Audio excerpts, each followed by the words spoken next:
इमाम अली रज़ा अलैहिस्सलाम फरमाते हैं कि जब मुहर्रम का महीना दाखिल होता था तो मेरे वालिद इमाम मूसा काज़िम अलैहिस्सलाम को किसी ने हंसते हुए नहीं देखा। उन पर हुज़्न मलाल का गलबा होता था।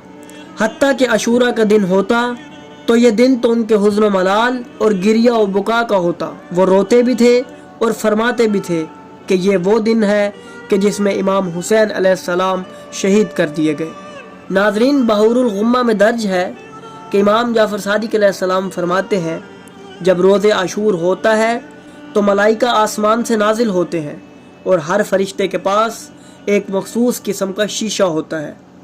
वो फरिश्ते हर एक घर और मजलिस में फिरते हैं और जहाँ मोमिनीन फर्जंद ज़हरा की मुसीबत पर रोते हैं, वो फरिश्ते इन मोमिनीन के आंसुओं को इन्हीं शीशियों में जमा करते हैं, इसलिए कि जब रोज़े क़यामत होगा और आतिश जहन्नुम